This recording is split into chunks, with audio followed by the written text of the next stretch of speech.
Alright, you've seen the title, no dilly-dallying. We have 4 watches to unbox here. We got a little bit of a watch haul here. So now each of these watches are all different brands, which is really exciting to see. So we get to see a different variety of brands and what they're releasing. And there's some new ones out here. And yeah, let's have a look at all these watches because I'm excited to open 4 different watches for you guys. And then I'll do a comprehensive review for each of them. If this is your first time watching God Tier Watches, hey, my name is Koda, and here we do top 10s, reviews, and watch discussion. So if that's something you're interested in, hit the subscribe button and join the family. But without further ado, let's open all these watch boxes. Now we got 4 watches here today for you guys. We got Militado, Addy's Dive, a Bernie, and a brand called Seaknight, which I've actually never heard of.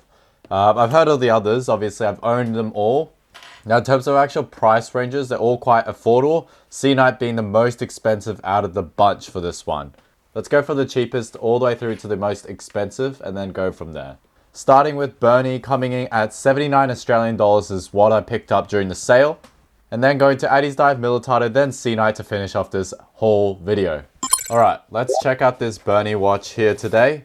We're not going to go through too much on this nitty gritty stuff with this review. It's more of just a first initial thoughts. Very simple packaging, and you get the watch here. This is known as like a thin Bernie dress watch here. So just look how slim that is. That is going under the cuff, no problemo. Just look at that, guys. Look at that texture. This is the cheapest watch out of the list today, by the way.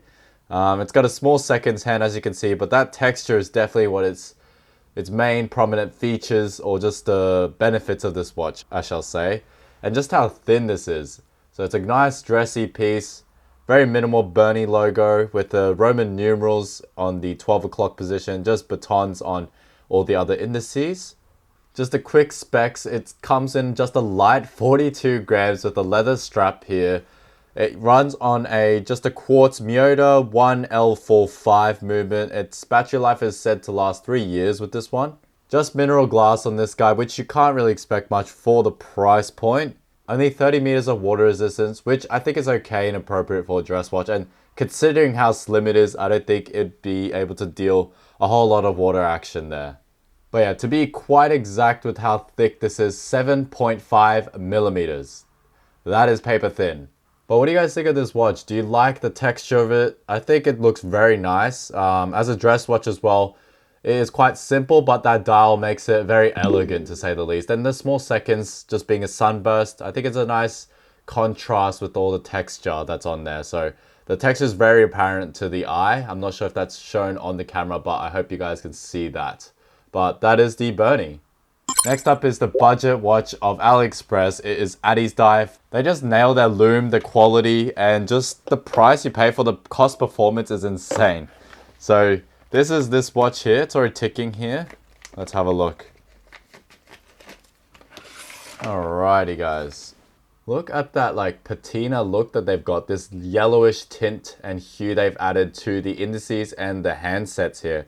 I love the gold handsets actually. It looks really nice with the black, also textured dial. I do love a bit of textures in my watches, I won't lie.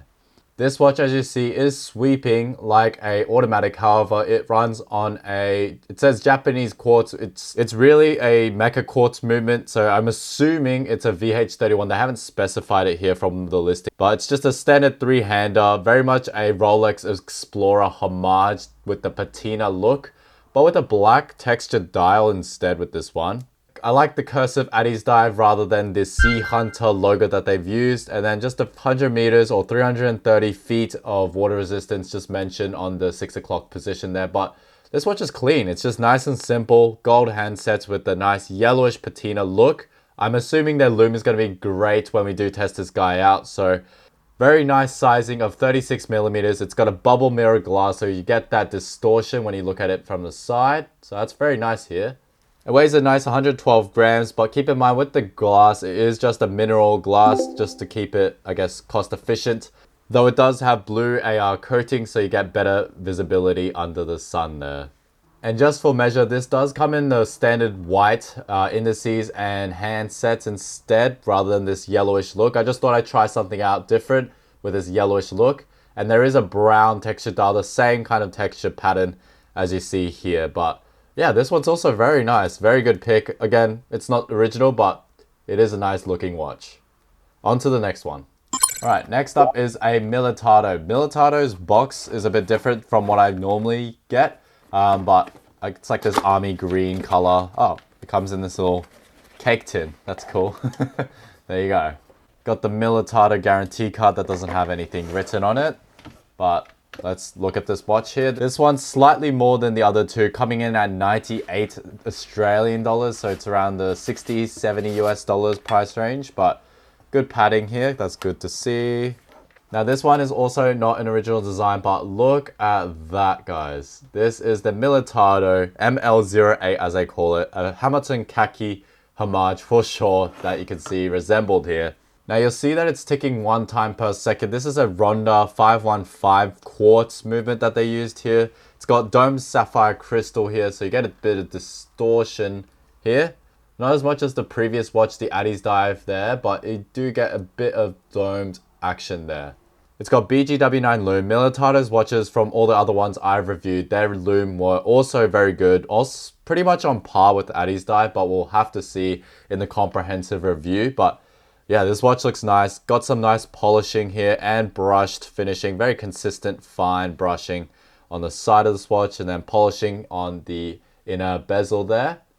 And also on the fixed bezel. The dial actually has some texture on the outer numerals here. You might see that there's a bit of different shade or just texture to it.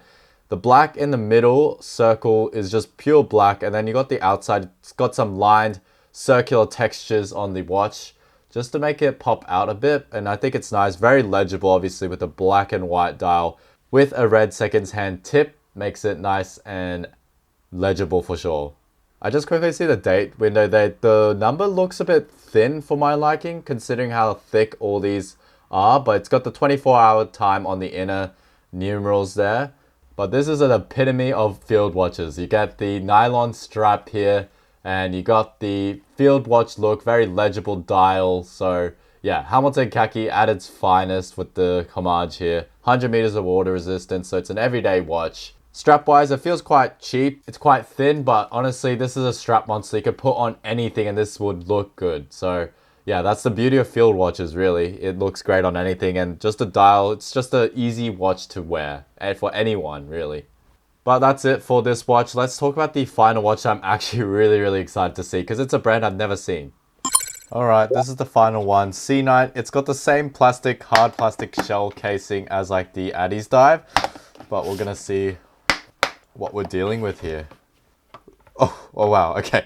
There's like, I was expecting like some sort of manuals, instructions. No, there's just padding and the watch.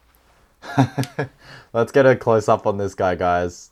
Now this final watch comes in at 180 Australian dollars, so we're looking around the 120-ish US dollars, I believe. I'm not very good with the conversions, I won't lie, but I'll put it up on here. But this is a homage to the Serica 5303, and wow, yeah, this does definitely look very nice. It's got this domed sapphire crystal that I can see here. Lume apparently is said to be pretty good on this guy as well, but I'll have to double check. It's got an NH35 automatic movement with this one. 40 hours of power reserve, just a reliable movement overall. 200 meters of water resistance, follows the theme of a diver's watch here. Comes in different colors. I got the blue one here because I love blue, but it comes in a white dial with a black ceramic bezel and a black dial with a black ceramic bezel. But I got the blue one because I think it looks gorgeous. It kind of reminds me of the ocean. It's also got blue AR coating just to have better visibility under the sun. Comes in with a mesh bracelet. It's the only bracelet type that gets provided with this watch, so it's a very interesting choice, I guess, but it looks very clean, honestly. Holy crap. It does have some good weight to it too. Like, look at that, guys. Just so gorgeous here. Wow. And the bezel action, no playback whatsoever. Not much movement here, which is nice. It'll stay there. Yeah, it's solid. I like the feeling of it. It's a bit rigid, but I'm assuming it'll get lighter. It'll get easier to spin it over time, but it's got some good rigidity. But yeah, what do you guys think of this watch? There is a couple of other homages from Tandorio and also Ixen Dao, so I haven't reviewed them, but This one feels very legit. It has a very good weight to it, and I think it's got everything you really need for a Serica homage. So yeah, it looks very good. No branding on it whatsoever on the 12 o'clock position, as it is also like that on the Serica. But yeah, what do you guys think? It looks pretty damn sexy, if I must say. But that is all 4 watches in the watch haul today. We got the Bernie, Addy's Die, Militato, and this Seaknight watch. I'm very excited to do a comprehensive review to test them out and really see the build quality on these guys. So bit of variety here today in terms of style of watches, but overall very much affordable. So to my knowledge, all these are homages. I'm not too sure about the Bernie, but I'll have to double check when I do the comprehensive review. But yeah, regardless, the designs, it looks quite nice. So what do you guys think? What's your favorite out of these today? Let me know in the comments section down below and why. My personal favorite has to be the Seaknight. I just love the blue. I think it's a gorgeous, gorgeous watch that we're dealing with here. But this one would be a good daily watch. So really keen to see how these watches perform. But I hope you have a good rest of your day, guys. Thank you for watching God Tier Watches, and I'll see you guys in the next video where I talk about these watches individually. So I'll see you then. Bye for now.